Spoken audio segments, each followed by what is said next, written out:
को हम लोग दिखने वाले हैं ऑब्जेक्टिव क्वेश्चन। इसी तरीके से जिस फॉर्मेट में आप देख रहे हैं इसी फॉर्मेट में आपके बोर्ड एग्जामिनेशन में भी क्वेश्चन आएगा। ठीक है, सबसे पहला क्वेश्चन क्या है कि निम्नलिखित में कौन अपरिमेय संख्या है। आप देख लीजिए, अपरिमेय संख्या होने के लिए क्या कंडीशन होना चाहिए, जो पी बाई क्यू के फॉर्म में न हो, पी बाई क्यू के फॉर्म में नहीं हो। ठीक है, नहीं होना चाहिए। तो आप एक चीज़ बात याद रख लीजिए, इसमें से ऑप्शन है दिया 441, इसका क्या है, इसका रूट हम लोग कैलकुलेट कर सकते हैं। इसी तरीके से 2601 का रूट कैलकुलेट कर सकते हैं, इसका भी कर सकते हैं, लेकिन इसका नहीं होगा। ठीक है, तो यही होगा आपका option number D is correct answer. समझ में आ गया। चलिए, ये क्वेश्चन में हालांकि सोल्यूशन करने का कोई चीज़ था नहीं, इसलिए नहीं किया हूँ। अभी सेकेंड क्वेश्चन में आपको जैसे जैसे जिसका सोल्यूशन लगेगा कि आपको बताना जरूरी है, उसका हम बताएंगे आपको।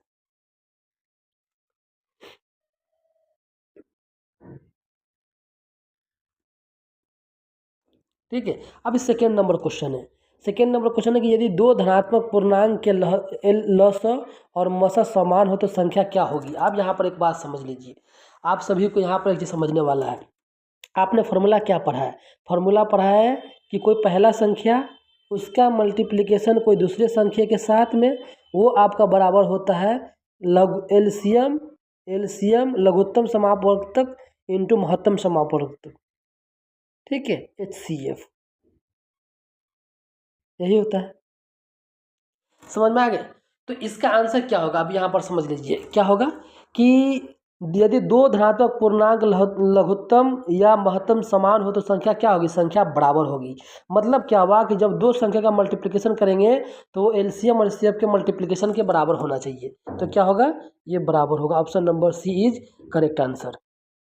समझ में आ गया, दो कंप्लीट हो गया। चलिए तीसरे नंबर पर आते हैं।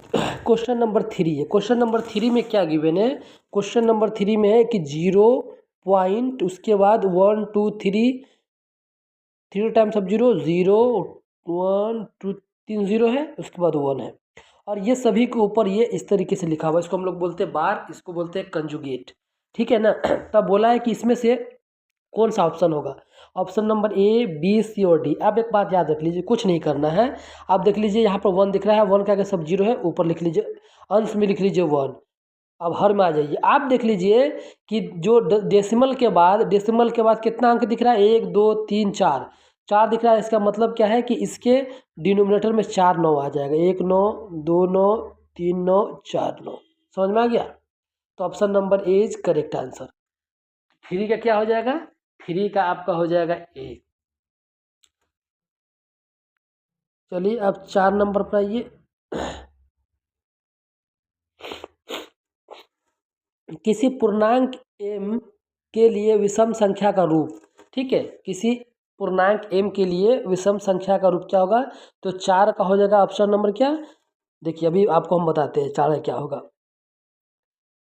6m, ये आपका फॉर्म होता है, याद रख लीजिए, किसके लिए, विषम संख्या के लिए। 6m plus 1, 6m plus 1। आप एक बात याद रख लीजिए कि 6 में किसी भी नंबर से मल्टीप्लिकेशन कीजिए, मान लीजिए 1 से मल्टीप्लिकेशन कीजिए, कितना होगा 6 और फिर प्लस में 1 है, तो 6 1 जा 6 प्लस 1 कितना 7। ये 6 7 क्या है, एक विषम संख्या है। ठीक है, तो आपका इसी फॉर्म में होगा। अगर मान लीजिए ये विषम संख्या है, अगर इसी तरीके, देखिए अभी आपको हम विषम संख्या पूछे तो उसका याद रख लीजिएगा 6m प्लस का 1। अगर आपको सम संख्या पूछे तो सिंपल सा 6m। अब ऐसा क्यों होता है, इसके पीछे भी बेटा लॉजिक है। अब इसके पीछे लॉजिक क्या है, आप एक बात समझिए। अगर मान लीजिए कि 6m है, 6m है, और m के जगह पर आप कोई भी नंबर रखिए, मान लीजिए 1 रखिए, तो 6 इंटू 1 इज इक्वल टू 6। 6 क्या है, एक सम संख्या है। 1 की और आगे रख लीजिए, 6 इंटू अगर m के जगह पर 2 रखिए तो 6 दूना 12, 12 भी एक क्या है, ये आपका सम संख्या है। ठीक है, लेकिन जैसे ही अगर मान लीजिए कि 1 ऐड कर दीजिएगा तो आपका क्या हो जाएगा, वो हो जाएगा आपका विषम संख्या। तो इसको याद रखने का चीज़ है, आप लोग इसको याद रखिएगा कि ये एग्जामिनेशन में आपका आएगा। तो क्वेश्चन नंबर 5 है। क्वेश्चन नंबर 5 में देखिए ए वैल्यू गिवन है, बी गिवन है, सी गिवन है, और आपका एलसीएम गिवन है। आप पूछा है कि जो पी का वैल्यू क्या होगा, कौन सा पी, ये पी जो 7 का पावर पी दिया हुआ है यहाँ पर देखिए 7 का पावर जो p दिया हुआ है, ये p पूछा हुआ है, तो क्या होगा देखिए, सिंपल सा इसका आंसर हो जाएगा 4। अब 4 कैसे होगा, आप एक बात को समझिए, जब एलसीएम दिया हुआ है कि 3 का पावर 4 इंटू 5 का पावर 2 इंटू 7 का पावर 4 दिया हुआ है, इसका मतलब कहीं ना कहीं एलसीएम तो ए बी सी इसी तीनों से मिलकर के बना होगा, यही तीनों से मिलकर बना होगा। इसका मतलब कि 7 का पावर 4 भी इसमें एलसीएम में होगा। समझ में आ गया ना, इसीलिए क्या होगा, इसका ऑप्शन नंबर 4 होगा। समझ में आ गया। चलिए क्वेश्चन नंबर 5 पर आते हैं।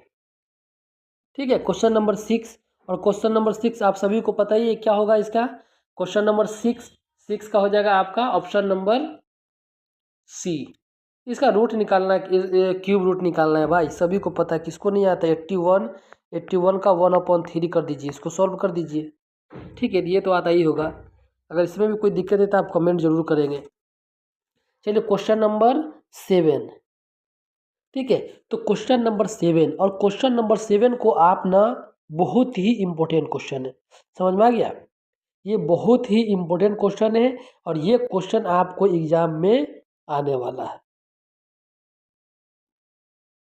ये एग्जाम में ये क्वेश्चन आपको आएगा। समझ गए ना। क्वेश्चन क्या है कि 3x का पावर 5 y का पावर 2, उसके बाद 54x का पावर 4 y का पावर 3, समझ में आ गया, तथा 90x का पावर 6 y का पावर 4। इसका क्या निकालना है, मौसा निकालना है, यानी महत्तम समापवर्तक निकालना है। समझ में आ गया, मौसा निकालना है। क्या निकालना है, मौसा।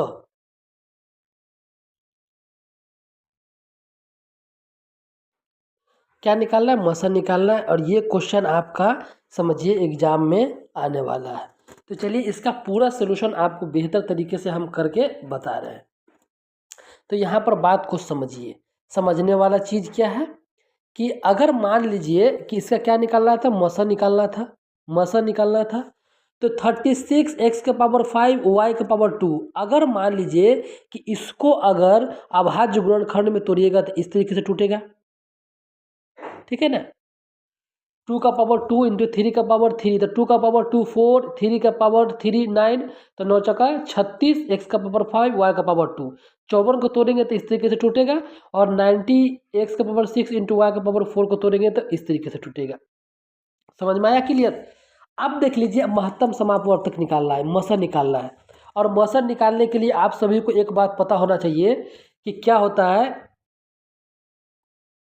तो अगर मान लीजिए कि इसका महत्तम समापवर्तक निकालेंगे तो एक बात समझ लीजिए, मौसा निकालने के लिए क्या करते हैं कि सबसे देखते हैं कि लोएस्ट पावर जो सभी में कॉमन हो।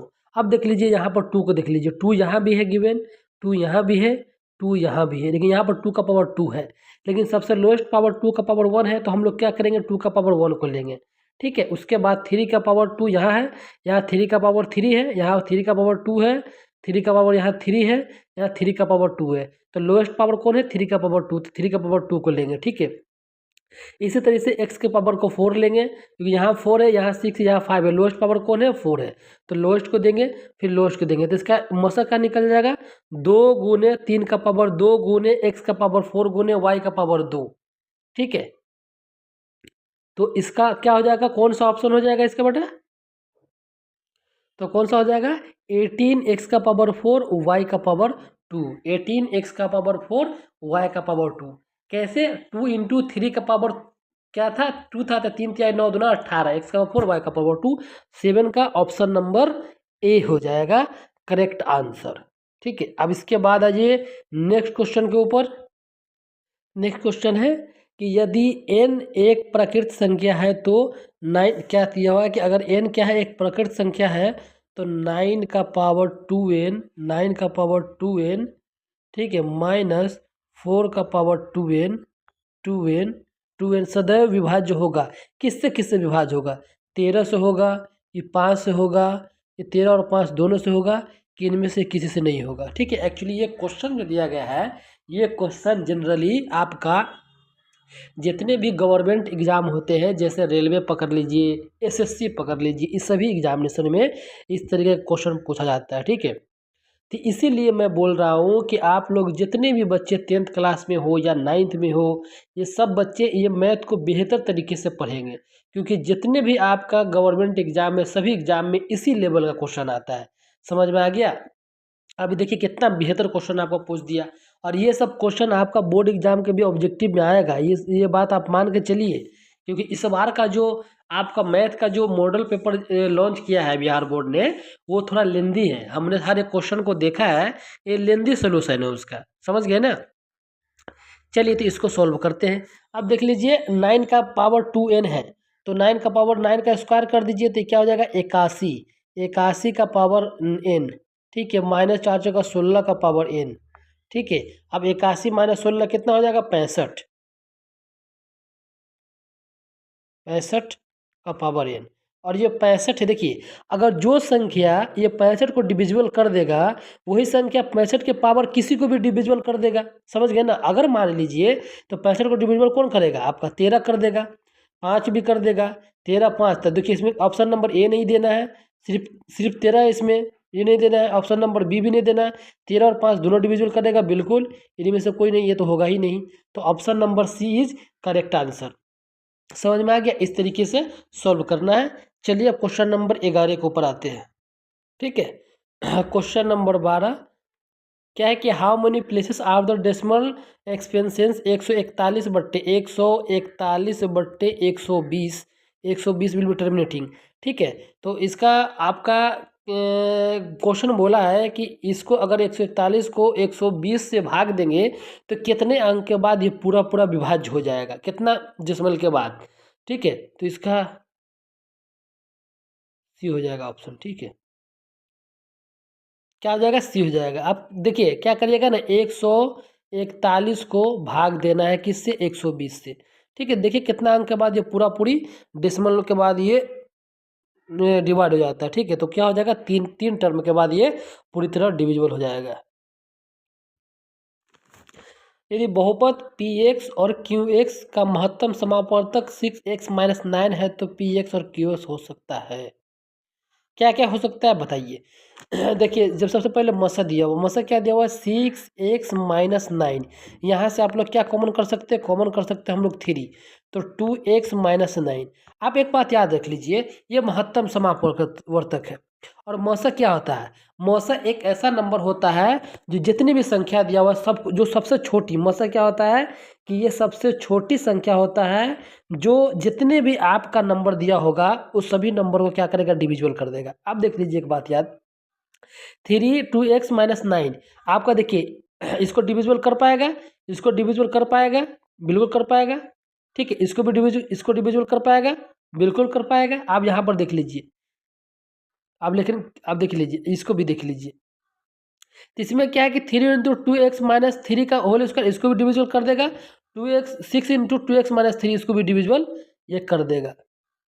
देखिए यहाँ पर सब में कॉमा दिया हुआ है, एक बात याद रख लीजिएगा, ये कॉमा दिया हुआ ऑप्शन नहीं होगा, ये 3 कॉमा दिया ऑप्शन नहीं होगा, यहाँ भी बीच में कॉमा दिया हुआ है ऑप्शन नहीं होगा। लेकिन यहाँ पर देख लीजिए 3 × 2x-3, देखिए 3 × 2x-9 डिविजिबल, इसको डिविजिबल कर देगा, इसको भी डिविजिबल कर देगा, तो option number D is correct answer है। समझ में आ गया। निम्नलिखित में कौन बीजीय व्यंजक बहुपद नहीं है, 14 का क्वेश्चन नंबर 14 क्या हो जाएगा, कौन नहीं है, ठीक है। क्या हो जाएगा सी, ठीक है। तो 14 का क्या हो जाएगा option number C correct answer हो जाएगा, ठीक है। ये भी बहुत अच्छा क्वेश्चन है 15 नंबर। यदि बहुपद 5y² - y + 25 की शून्यक अल्फा बीटा है तो अल्फा इंटू बीटा इंटू 1/अल्फा प्लस बीटा, ठीक है। ये वैल्यू आपको निकालना है। चलिए इसका सोल्यूशन पूरा करके आपको दिखाते हैं। देखिए क्या था 5y² - y + 25, तो अल्फा प्लस बीटा क्या होता है, अल्फा प्लस बीटा आप सभी को पता है -b/a, तो -b आप देख लीजिए, आपको द्विघात बहुपद का स्टैंडर्ड फॉर्म आपको पता ही है, क्या है ax² + bx प्लस का c, यही होता है द्विघात बहुपद। समझ में आ गया ना। और a के जगह पर 5, b के जगह पर -1, c के जगह पर 25, तो -b तो माइनस माइनस प्लस, तो 1/a के जगह पर 5। इसी तरीके से अल्फा इंटू बीटा निकालेंगे, ये क्या है दोनों शून्यक है, c/a, c 25/5 क्या जगह 5। आप अपने को चाहिए क्या अल्फा इंटू बीटा इंटू 1/अल्फा प्लस बीटा, तो क्या हो जाएगा 5 गुने 1/1/5, ये क्या आ जाएगा 25, क्या आ जाएगा 25, जो कि आपका ऑप्शन नंबर डी में था, जो option number D is correct answer होगा। समझ में आ गया, option number D is correct. चलिए अब नेक्स्ट क्वेश्चन के ऊपर आते हैं, नेक्स्ट क्वेश्चन को देखते हैं।